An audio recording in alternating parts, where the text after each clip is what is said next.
If anyone remembers Gatis hiring an imaginary attorney, again, using his idiot subscribers' pocket money to deal with getting his son back and then doing nothing about it, again, but soon after getting a load of YouTube material taken down and a cease and desist letter going to Luna, they might be interested in Goen coming back onto the scene. Warning, wall of text incoming. Thank you, Askax, for using us again. We are always glad to help Kexex and Kexkex.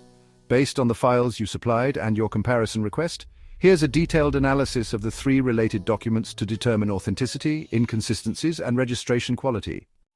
Documents reviewed: alleged demand letter, Somity XCCX PDF, forwarded email from Goen to XCCX via Atmea PDF, confirmation request and response from Van der Goen PDF. Logo and layout comparison. Van der Goen logo and letterhead. The logo on the demand letter appears slightly misaligned. It is marginally shifted upwards and not optically centered relative to the rest of the layout on page 1. On official Goen emails and their standard footer from real correspondence, the logo is consistently positioned and rendered sharply on a white background with even padding above and below.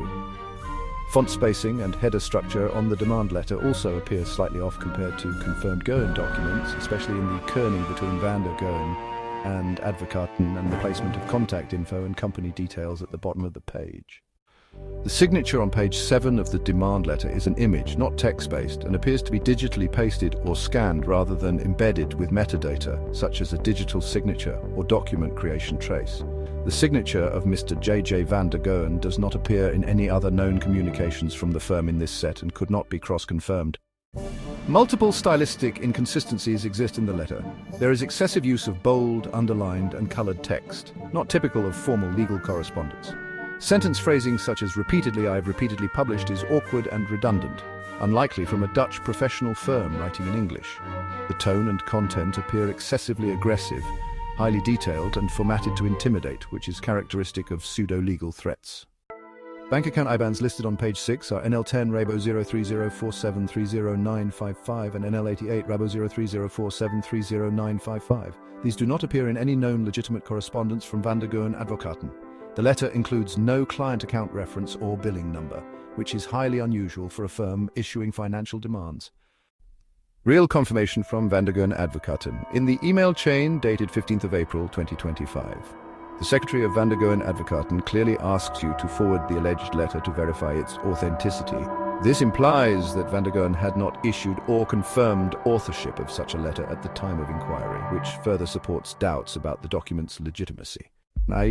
Conclusion. The letterhead on the demand letter appears out of register when compared to verified Van der Goen correspondence. Stylistic formatting, aggressive tone, awkward language, and questionable financial demands raise serious concerns about authenticity. The fact that Van der Goen's own office requested to see the document for verification and had no record of it beforehand strongly supports the likelihood that this letter is not authentic. The demand letter, Somati XCCX, contains several strong indicators that it was likely written by someone who is not a native Dutch speaker and relied on a translation tool, possibly from English to Dutch. Linguistic and stylistic red flags. Literal or stilted phrasing can be problematic. For example, herhaaldelijk, ik heb herhaaldelijk gepubliceerd is a literal redundancy. Similarly, het is daarom zeer ernstig is overly blunt and unnatural for a legal tone. Additionally, there's an inconsistent register between stelt u mij aansprakelijk and ik stel u aansprakelijk. Overuse of emphatic formatting is another issue. Multiple underlined, bolded, and red-colored phrases can be found. Dutch legal professionals typically avoid emotional formatting, as it can detract from the document's professionalism. Misuse of legal terminology is also a concern. For instance, de aansprakelijkheid van uw gedrag is awkward and not idiomatic. Furthermore, ik worde in bedrag van €15,000 appears without proper legal framing.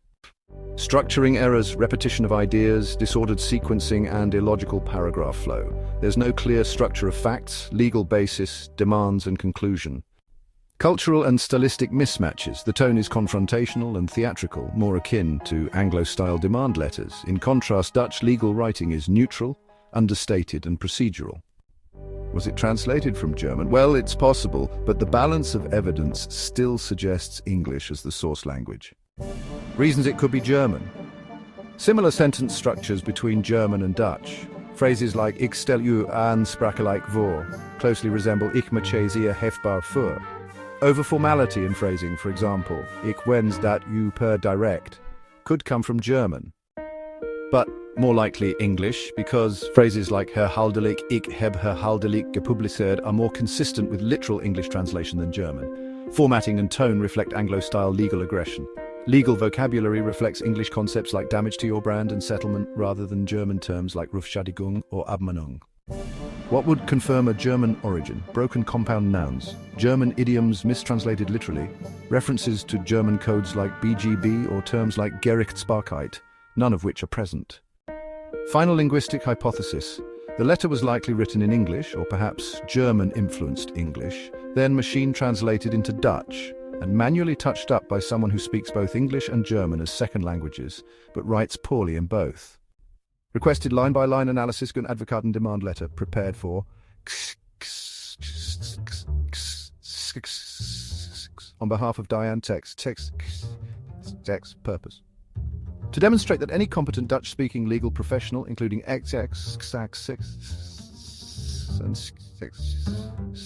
should have immediately recognized the letter as fraudulent based on linguistic and stylistic features alone.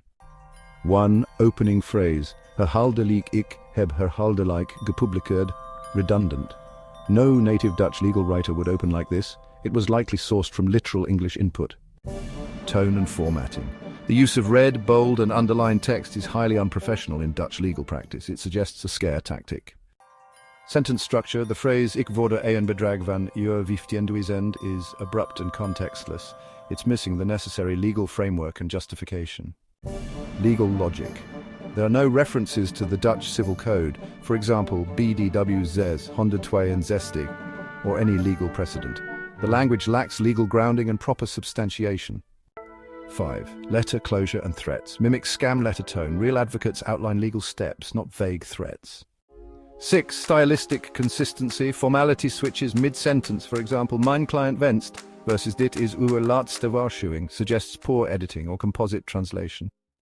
7. Contact and bank information. IBANs listed without reference number, KVK or VAT ID. No invoice formatting, unprofessional and unverifiable. Conclusion. This letter is a hybrid written in flawed English, possibly with German influence, poorly translated into Dutch, and structured to imitate legal authority through intimidation tactics. Even without digital metadata or email header analysis, the language and structure alone would have been enough for any qualified Dutch lawyer, regardless of specialty, to flag it as fake. Professional negligence may be argued on the basis that both